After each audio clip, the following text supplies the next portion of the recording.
Yo, how's it going, guys? It's Richie Unicorn Caller, and I'm not sure if you guys are gonna like what I have to say for today's news, because this morning, or yesterday or today, basically, we recently had a maintenance. I'm sure you've all known, but basically this maintenance included a small game patch, and we are gonna go over the game patch notes. And yeah, again, I'm not sure if some of you guys, especially if you play PvP, one of the details in the patch notes is very interesting.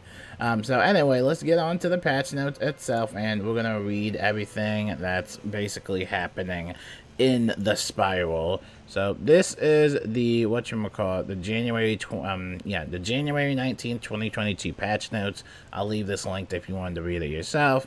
But a new game patch has arrived. We fixed several adventuring and questing issues for both PvE and PvP. Check it out. So for adventuring, they fixed several quest blockers in early game: Wizard City, Crocotopia, and Marleybone. And I think we made a video before about there being this one Marleybone quest with the spiders, and the spiders just disappearing and stuff like that. So I'm sure they probably already fixed that. So they fixed several interior Lemuria quests so that completed quests lights display correctly.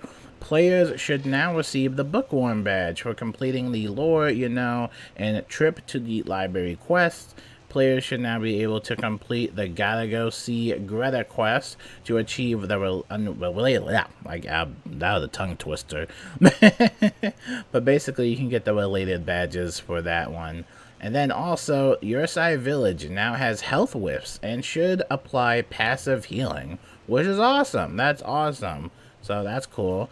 Combat and animations. So fixed an issue with the old one's endgame displaying mismatched hanging effects, and fixed an infinite loop bug with Sugar, and then fixed a bug in the combat cheats for Mandrake, the Malagician. And then for Monstrology, many Lemuria mobs are now ready for Essence extraction.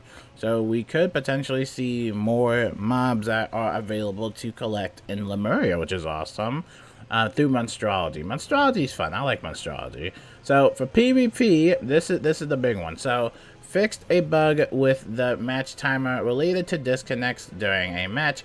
The timer should now pause during the disconnect and resume when you reconnect. So that's a cool change. That's nice. Oni's projection now correctly respects Dispel and other charm hanging effects. So we got some Rochambeau spells changing, or at least the utility-wise of it. Some Jin and Oni card art has been updated to disambiguate. I can't even talk. I'm so sorry. I just woke up. Disambiguate. I can't even pronounce that word. Them from pre-existing spells. Macabre Jin and Doom Oni updated to apply steel health effects. Cinematics updated to the match. Interesting. And then Duststorm Jin has also been updated to apply a triple hit of Storm, Fire, and Ice. Cinematics updated to match. Now this is the really big one that I think a lot of people are going to be talking about, the main thing.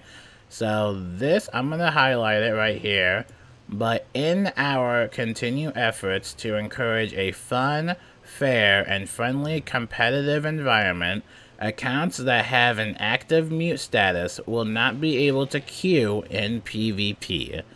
So that means if you are currently playing on an account that is like muted for like 10 years, or like you just like have a violation of terms of service, or your account's muted right now, then you cannot unfortunately queue up for PvP. I don't know the specifics for that one, but yeah, that sucks.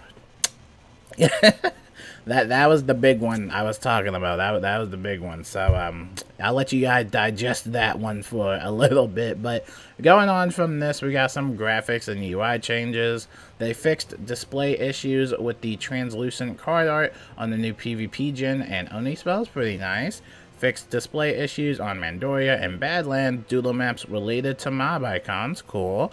And then they fixed various display and item placement issues with housing. So that are the patch notes for January 19th. So yeah, pretty big ones.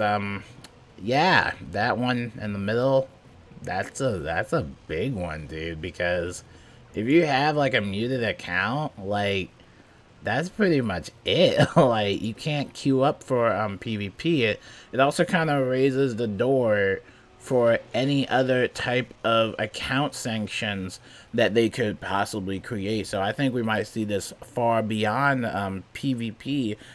We might also see this maybe in events if you have like terms of service violations or something like that. So yeah, yikes. Alright, let's go into the crown shop. I know you guys are dying to go into the crown shop. This is an interesting bundle. So this is the Arctic Mounts bundle. You get a lot of interesting mounts from here. You get the Battle Narwhal permanent mount. You get the Mammoth Mini permanent mount, which I believe the Mammoth Mini, actually I have this one, but you get 2% outgoing healing with it, so it's a pretty nice mount. You also get the Cast Symbol Ice, so you get that one. You get the Snowstorm permanent mount, and then you also get the Ice Broom permanent mount. So you're getting a bunch of little Arctic mounts here. Now the pricing for this is 25,500 crowns. And so that is how many crowns it would take to basically buy this. You know, whenever it comes to the crown shop bundles, I think the main thing that a lot of players are feared is the humongous crown dump.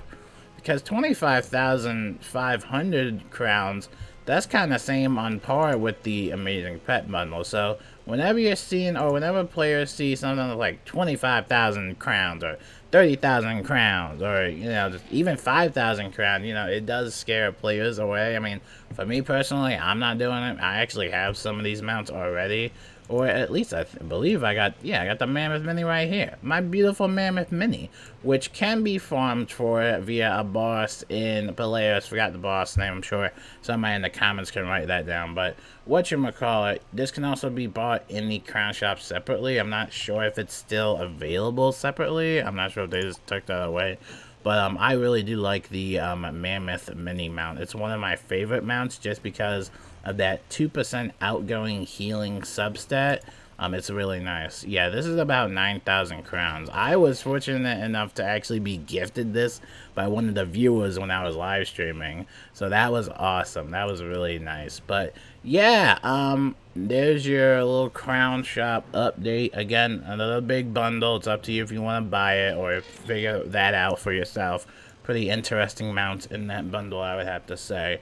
But that wraps it up for the big news, including the whole like patch notes. That whole muting sanction thing, that is absolutely crazy, because I don't know if PvP players are genuinely going to be happy about that, because I don't know how much you can do even as a muted player. So the fact that you can't queue up anymore, I don't know, it just kind of sucks. I don't know. So I don't know how people are going to feel about that. And again, we could potentially see future sanctions arise.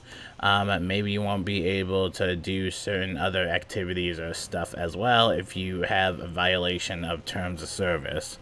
So, yeah, that's just, that sucks. I don't know what's going to happen. I don't know how people are going to react. I'm sure people are going to not be happy about that one, but, yeah, that pretty much wraps it up. There's plenty of data mined stuff, but I know how people feel about spoilers. We won't go into all the data mine stuff, but yeah, pretty big patch notes, you know, pretty big stuff. Let me know what you guys think about that whole PvP queue up thing with muted accounts, and let me know if your account has also been muted and stuff like that. Let me know in the comments below, and yeah, just have a wonderful day, guys. I'll see you guys later. And yeah, pretty crazy patch, but I'll see you guys next time, and peace out. I didn't do the snap right. I just woke up and I'm cold. I'm sorry. But yes, that wraps it up for all the news. I will leave everything linked below. And yeah, peace out.